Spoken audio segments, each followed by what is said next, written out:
As Jamie says, it's 20 times harder to find a new client than to keep existing clients. That is definitely true. Jamie, with your quote there, can you take us through a little bit of what that means to you and also your lapse steps? Going back to your quote, Kristy, it's much easier to keep a client because you've already got the rapport and the trust built. Bookkeeping and accounting firm owners, it's all about relationships. That's really number one. Ed, you always talk about the emotional bank account, and Dr. Stephen Covey talks a lot about that in his book as well. So if you're always depositing into the emotional bank account, often when you do make a mistake, you'll be able to keep the client. So that emotional bank account concept is very important. And actually, there's a good video on that, Kristy and the Wize Vault. Rachel Robinson talks about that as well at Xerocon 1 year. It's always the contact points with the client. So every time, if you think about the power of now, every time you contact a client, are you contributing to the client bookkeeper / accountant relationship? So in that sense, it really is easier to keep an existing client than to find a new one, because when you find a new one, they don't know you, they don't trust you, and that's really where that quote comes from. Yeah, that's right. So yeah, it's 20 times harder to find a new client than to keep an existing one. So that's what that quote there's all about, and it definitely relates to sales around how hard it is to find a new client. Again, there's a video on the Wize Vault that shows you the acquisition cost of new clients. So referrals are great, but when you're spending money on marketing and then the number of times you're in the sales process, it can be quite difficult and quite costly and time consuming to find a new client. To think of the sales process in, I think someone said to me once, or I must have read it, laps of the pool. It's just going over and over and over. So I've seen some people have their CRM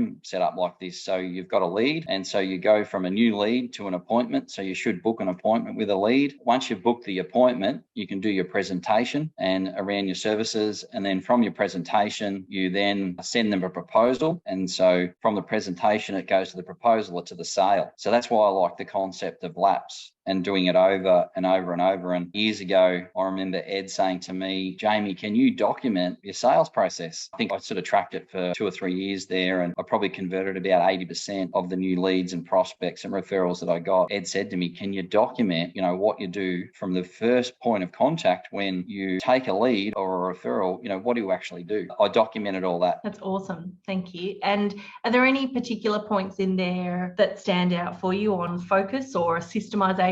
Or when you get your playbook in place, it starts to flow into each other? I think it's like everything else in business, Kristy. You must follow a process. Every time, whatever it's been in running my firm, every time that I moved away from a process that worked, the less successful I were. So that's what I love about Wize. It's really a blueprint. And if you follow the process, you'll get the best results. And then every time I didn't follow the process, or every time I missed a step, it always reduced my ability to get the outcome I wanted. So I think the whole Wize philosophy, whether it's marketing or whether it's sales or whether it's building your ideal team, is just follow the process, because the process works. Yeah, that's awesome. Thanks, Jamie. When you scale it too, Kristy, you've got to have others to follow a process. Yes, I did love sharing a lead to you the other day, Jamie, for Sky, and you straight on to your client manager to get it sorted. I was like, I can't wait to be able to have a system in place that a lead will come in and it's not me that needs to handle it. So yeah, I look forward to learning a bit more on that one soon. And Ed, love to hear from you on this quote that, you say you cannot make a client change accountant, but you can be top of mind when they eventually decide to change. How important is being at the top of their mind and the speed in which you get back to those clients? Yeah, thanks, Kristy. It's so important that you're at top of mind when they do decide to change, because it's not when you're ready to do business with them, but it's when they're ready to do business with you that you've got to be at top of mind. And how do you get to be top of mind when they do decide to change? Well, to understand that, I'll just take a couple of steps back just to get to the understanding of there's a difference between sales and marketing. Sales is what Jamie just talked about, selling to an existing market. So you've got a demand for something, a demand for bikes, and you just sell to a bike to someone who wants to buy a bike, right? So that's sales. And then you go through the process, the laps, as Jamie pointed out,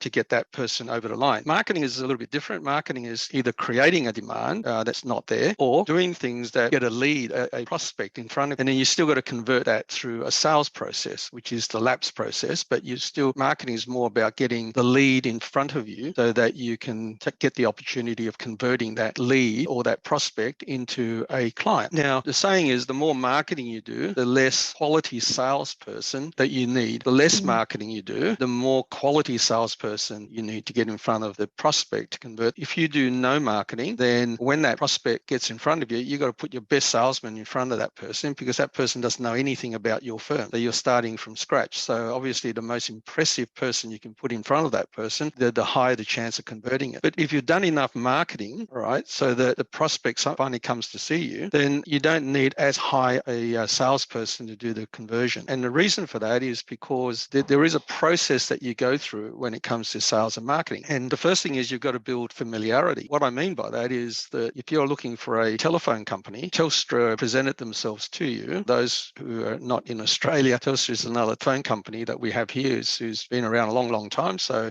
they're very familiar with Australians. Or a new person, I'll just call him new telephone company that tried to sell you something. You're a lot more familiar with Telstra than you are with this new telephone company. So the old person that you're very familiar with will have a bigger chance of winning you over because there's a lot more credibility. So the first thing is to build familiarity. Then the second thing is to build credibility, because where you're trying to get to is to trust. A person won't come across to your organization unless they trust you. And in order to build trust, it's a long runway. So you build familiarity with your brand or with yourself, and then you build credibility. Credibility is either what we do is, do these kind of sessions, writing newsletters, writing pieces in the newspaper, holding seminars. That builds credibility. And then from there, then you arrive at trust. And then when they're ready to change accountants, then you'll be at top of mind. And it is a long runway. So it requires investment. And for most small firms, they don't see the investment. They see it as a cost, as an expense, and not as an investment. So a lot of firms don't do it. If you've been coming to these sessions, you know that I talk about building a garden that attracts butterflies and not being a butterfly catcher. And building a garden that attracts butterflies is this process, this marketing sales process that you've got to invest up to 5% of your turnover into to create a database of prospects. And often the other mistakes accountants make or businesses make, the other mistake is that when they see a prospect and they don't buy from you straight away, then get rid of that name and it's gone. Instead of realizing then that when they're ready to buy, you need to be at top of mind. So you need to keep them in a database and continue to engage with them either through a newsletter or through some value that you can give them to keep them warm so that when they're ready to buy from you or when they're ready to change accountants, that you're at top of mind. So this is what I call balance sheet stuff, not P&L stuff. It's investing into the balance sheet. And as I said, the more marketing you do, then you don't need a partner to go and see a prospect, convert them. But if you don't do any marketing, you need to get the partner in front or the best person in front of the prospect to convert them. It is a long runway and you need to invest. And if you're thinking of it as an expense and not an investment, then you won't do it. Yeah, I think too, in our industry, we're really lucky that the lifetime value of a client is more than just a one-off service generally. So in knowing that it's a balance sheet play, it's a long runway, it's worth that investment in time, because for some of us, we could have these clients for 15, 20 years at least. So